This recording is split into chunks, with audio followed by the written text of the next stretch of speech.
Video में आज हम डिस्कस करने जा रहे हैं बजट 2023 के बारे में। जो बजट आज के दिन वित्त मंत्री निर्मला सीतारमण ने अनाउंसमेंट किया है, बजट में किन किन चीज़ों की घोषणा हुई है, उसी के बारे में इस वीडियो में हम लोग डिस्कस करेंगे और जानेंगे कि हमारे और आपके काम की क्या चीज़ है।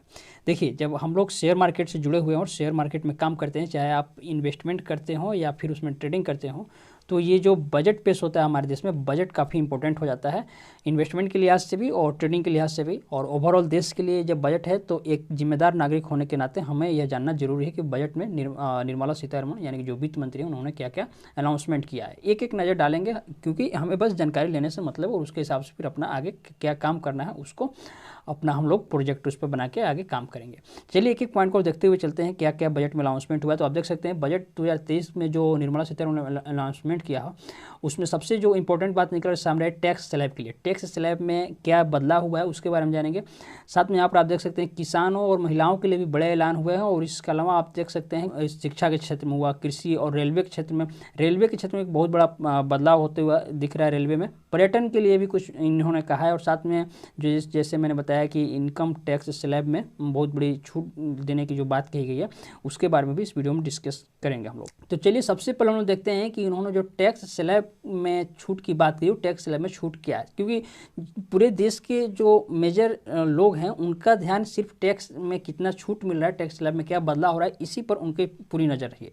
तो देखिए टैक्स स्लैब को लेकर वित्त मंत्री निर्मला सीतारमण ने जो बात कही है कि अब ये जो 2023-24 का बजट पेश हुआ है आज के दिन, इसमें इन्होंने कहा है कि भारत अर्थव्यवस्था सही दिशा में चल रही है, भारत की अर्थव्यवस्था और सुनहरे भविष्य की ओर अग्रसर है। ये बात देखिए सभी जानते हैं कि भारत की जो अर्थव्यवस्था है इस पर पूरी दुनिया की नज़र है, क्योंकि भारत एक इकोनॉमिक क्षेत्र में उभरता हुआ देश है और एक पूरे दुनिया की नज़र इस पर है, भारत के मार्केट पर। तो ये कहीं ना कहीं बात काफ़ी इंपॉर्टेंट हो जाता है जब इसमें टैक्स की हम लोग बात करते हैं। इसीलिए टैक्स के बारे में जब वित्त मंत्री ने अनाउंसमेंट किया है तो ये काफ़ी इंपॉर्टेंट हो जाता है इस पॉइंट ऑफ व्यू से भी। तो देखिए टैक्स के बारे में निर्मला सीतारमण ने कहा है कि अब जो है नया टैक्स में 7 लाख रुपए तक सालाना, यदि कोई व्यक्ति 7 लाख रुपए कमाता है तो उस पर कोई टैक्स नहीं देना होगा। जबकि आपको पहले पता था कि पहले 5 लाख रुपए जो लोग सालाना कमाते थे वो भी टैक्स के दायरे में आते थे और उन्हें इनकम टैक्स स्लैब के हिसाब से, आपको पता है बेसिकली जीएसटी के जो स्लैब होता है उसके हिसाब से अलग अलग कमाई पर अलग अलग टैक्स देने होते हैं। तो पहले 5 लाख रुपए भी कम से कम यदि आप साल भर में कमाते हैं तो उस पर कुछ टैक्स देने होते थे, जिससे बढ़ाकर अब 7 लाख कर दिए गए, मतलब 7 लाख से अधिक कर दिया गया। यदि 7 लाख तक आप कमाते हैं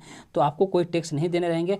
हाँ, 7 लाख प्लस यदि कोई व्यक्ति कमाता है साल भर में तो उस पर टैक्स देने रहेंगे, जो भी टैक्स स्लैब के दायरे में आएगा, जो इसके हिसाब से टैक्स रहेगा। तो ये एक इंपॉर्टेंट बात हो गई।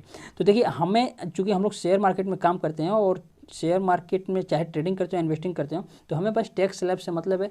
और बाकी इसके अलावा जैसे मैंने बताया कि रेलवे में घोषणा हुई है, पर्यटन में घोषणा हुई, तो हमें इस सब जानकारी के लिए ठीक है, लेकिन उतना इसमें गहराई में नहीं घुसना है। तो बेसिकली बजट को लेकर क्या इंपॉर्टेंट चीज़ें थी मैंने आपको बता दी। और यदि मन में कोई भी सवाल है बजट से रिलेटेड या शेयर मार्केट से रिलेटेड तो हमसे कमेंट में जरूर पूछिएगा, मैं उसका रिप्लाई दूंगा। बाकी मिलते हैं अगले वीडियो में, तब तक के लिए धन्यवाद, शुक्रिया।